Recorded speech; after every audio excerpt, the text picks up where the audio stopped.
Glasses on. It's always a good start. So we have been studying the parables, and we've gone through some different kind of emphases. So we started with encountering Christ in the parables, and we talked about the pearl of great price and the treasure in the field, and you'll go out and sell everything to own that. We talked about the banquet where we need everyone to come in. We've talked about the lost sheep, the lost coin, the lost son. And then we talked about experiencing grace in the parables. Although I see grace in all of them. The forgiveness of debt, the neighbor who asks for bread with shameless audacity and continues to knock in the middle of the night until he gets what he's asking for.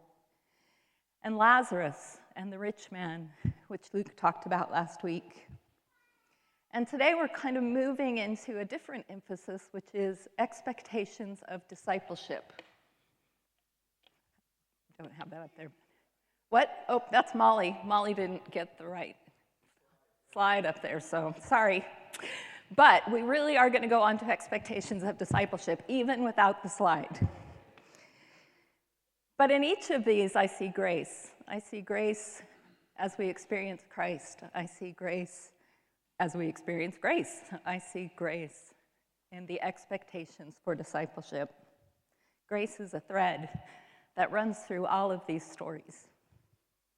Now, I grew up in the tradition of Friends, and Friends are better known often as Quakers.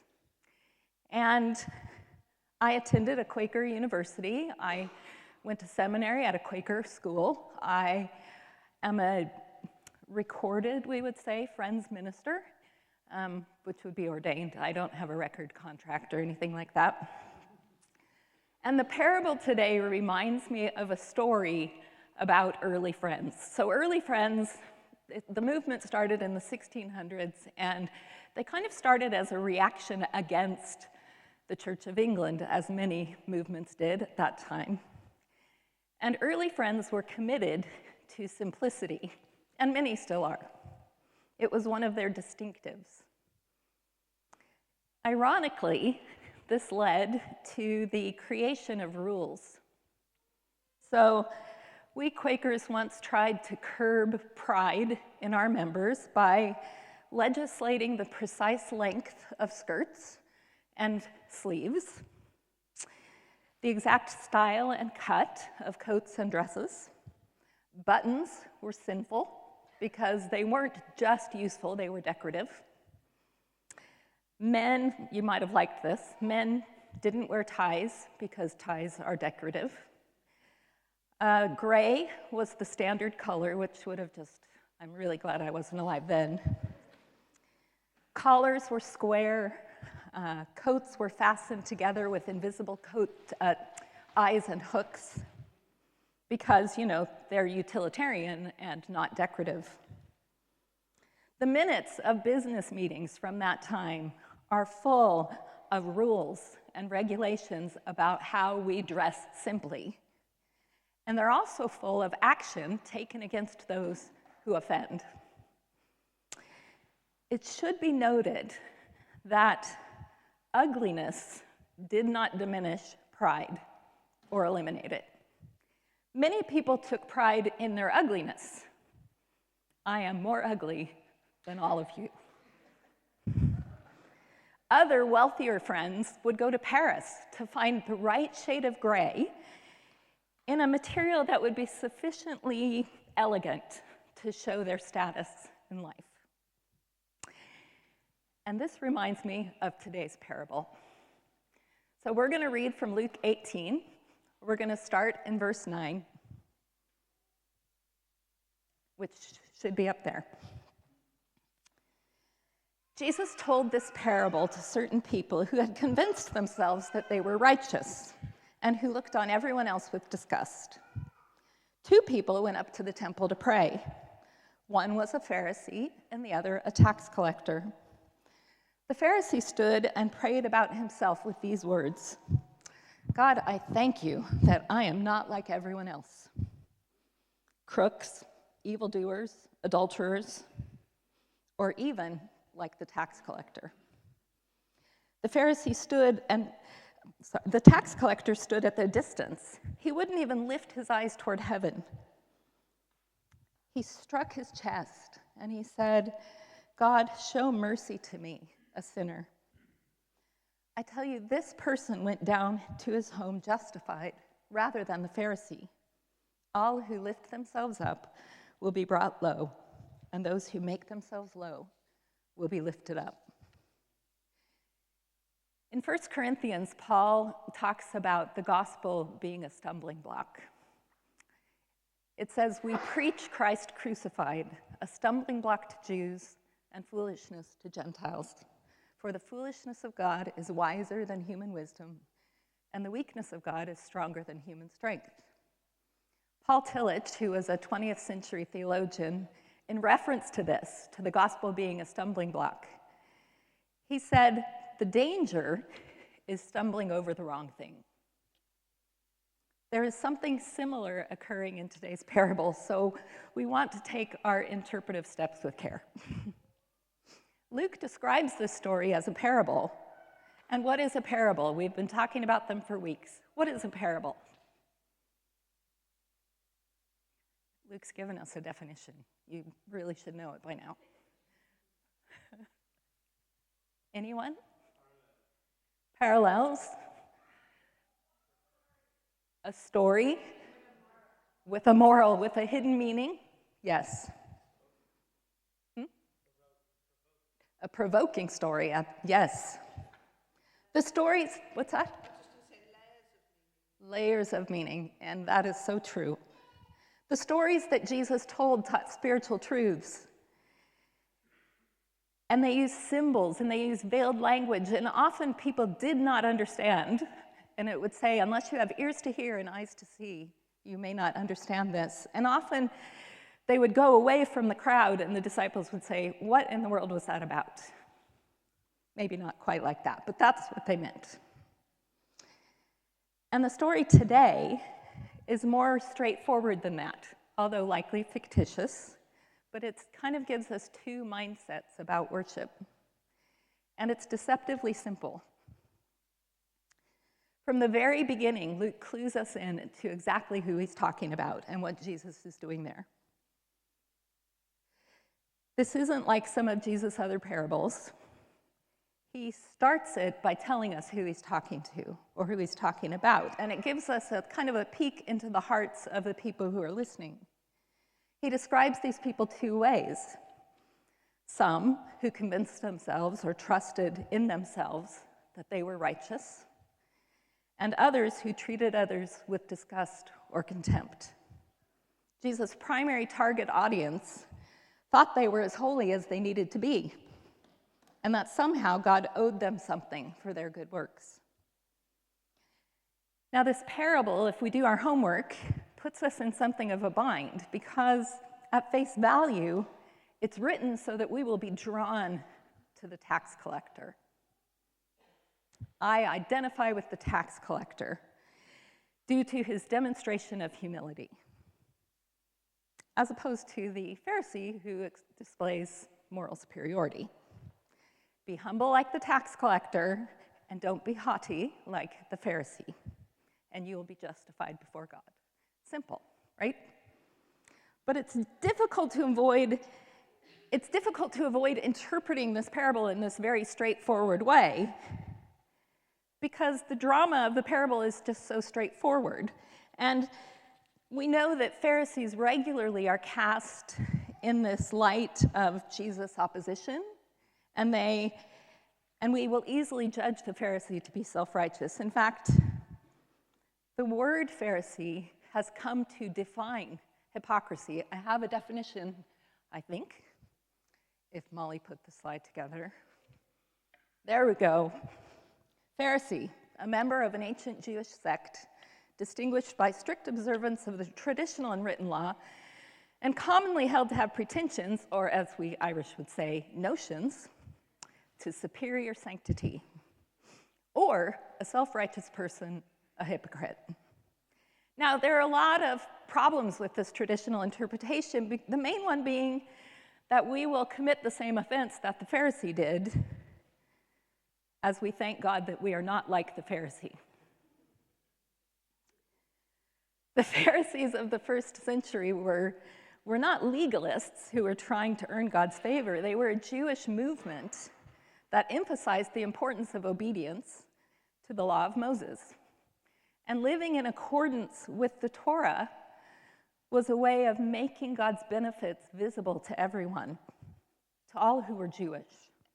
The Pharisees' attention to things like rituals about cleansing one's body or one's cookware was part of a larger effort to encounter God's holiness in everyday life.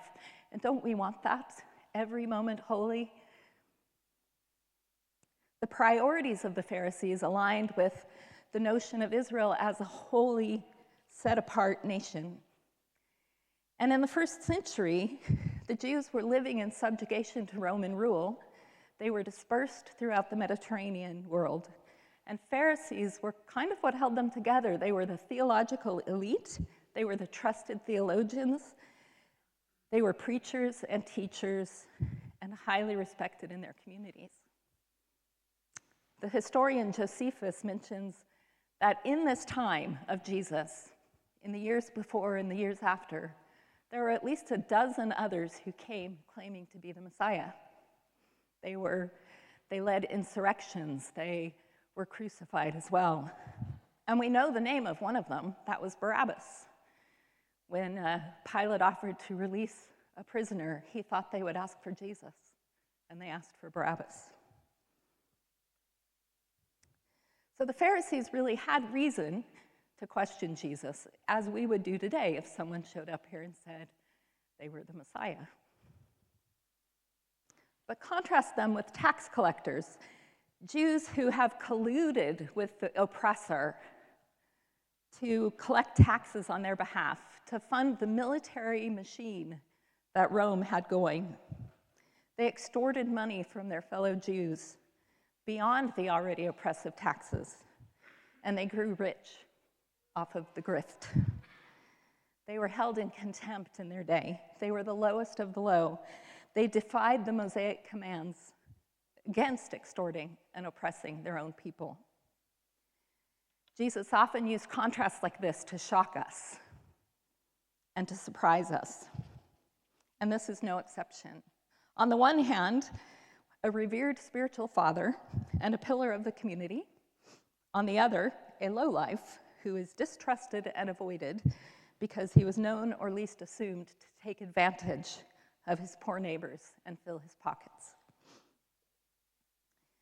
Tax collectors upheld Roman interests at the expense of the people of God. So here is the essential contrast. One claims righteousness based on his own accomplishments, while the other relies entirely on the benevolence of God. Rather than be grateful for his blessings, the Pharisee appears smug and to the point of despising others. And in his mind, there are two kinds of people, the righteous and the unrighteous, the moral and the immoral. And he has placed himself among the righteous. The tax collector, on the other hand, isn't so much humble as desperate. He's too overwhelmed by his plight to take time to divide humanity into sides. All he recognizes as he stands near the temple is his own great need. So he stakes his hope, he stakes his claim, not on anything that he has done or deserved, but entirely on the mercy of God. I don't think it's an accident that this story takes place in the temple, because on the grounds of the temple, you were intimately aware of who you were. There were different courtyards, there were different spaces, and depending on your status, depending on your current level of cleanliness, you could only get so far inside. And the Pharisee could go in as far as a person could go, and the tax collector stood outside. There's no question that the Pharisee and the tax collector are coming from different worlds. But when Jesus dies, all of this changes. The gospel reports that the curtain in the temple is torn, and symbolically it erases all of those divisions. And this parable is even a precursor or a premonition, can't think of the right word, of what is to come. God justifies not the favored one, but rather the one standing outside the temple gate, who is aware only of his need. And this is what makes this parable so hard to preach. It makes this parable a bit of a trap. For as soon as we fall prey to the temptation to divide humanity into any kind of groups, we have aligned ourselves squarely with the Pharisee. Whether our division is between righteousness and sinners, as with the Pharisee, or between the self-righteous and the humble, we are doomed. Anytime you draw a line between who's in and out, this parable asserts you will find God on the other side of the line. Read this way, the parable ultimately reveals that it's not about self-righteousness and humility any more than it's about a pious Pharisee and a desperate tax collector. Rather, this parable, like all of them ultimately, is about God. God who alone can judge the human heart. God who determines to justify the ungodly. God who is rich in mercy and unfailing kindness. At the end of this story, the Pharisee will leave the temple and return to his home righteous. That hasn't changed. He was righteous when he came in, and he's righteous when he goes home. The tax collector will leave the temple and go back to his home justified. That is, God has accounted righteousness to him. The Holy One of Israel has given righteousness to the tax collector. How has that happened? The tax collector makes no sacrifice that we know of. The tax collector doesn't make any restitution that we're aware of. So on what basis is he named righteous? On the basis of God's divine grace and mercy. This parable then brings us back to our own dependence on God's mercy.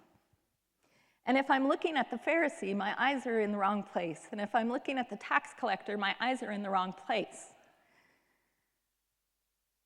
The parable is about God. So how then are we to live? What is the expectation of discipleship in the parables, which is our new emphasis? Well, remember the early Quakers? They got off track. They began policing the people around them. They were quite proud of their humility, and they were ready to discipline those who did not follow the rules that they created, I'm sure based in Scripture. They lacked grace, and they were busy judging the people around them based on what they could see, rather than looking at God and allowing God to judge. Grace, the free and unmerited favor of God that forgives and counts as righteous, even a tax collector. And grace is the theme that I see running through all of these parables. Eyes on Christ, not creating rules for others to follow, to legislate righteousness. When Jesus is asked, what is the greatest commandment? I think that will be up there. He responded, you must love the Lord your God with all your heart, with all your soul, with all your being, with all your strength, with all your mind, and love your neighbor as yourself. Eyes on God, with all of your heart, with all of your soul, mind, and strength, and love the other, the tax collector, the Pharisee. When we say love your neighbor, I just read this morning and wrote it down because I thought it was good. When we say love your neighbor, it's less about smiling at strangers and more about resisting dehumanization and protecting the vulnerable among us. We started the service with Micah 6:8. He has told you, O human one, I have what is good, and what the Lord requires from you, to do justice, embrace faithful love, and walk humbly with your God.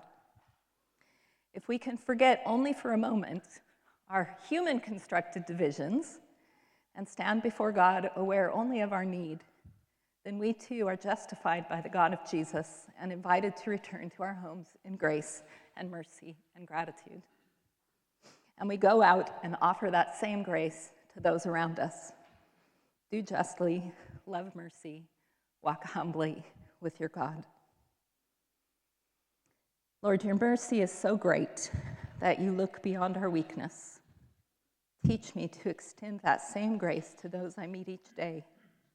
I pray that we would be people who pour out your grace and mercy to those we encounter as an act of worship to you.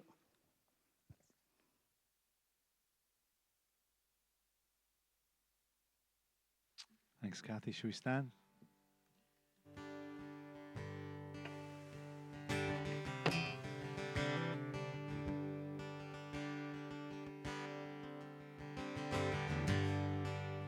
Are you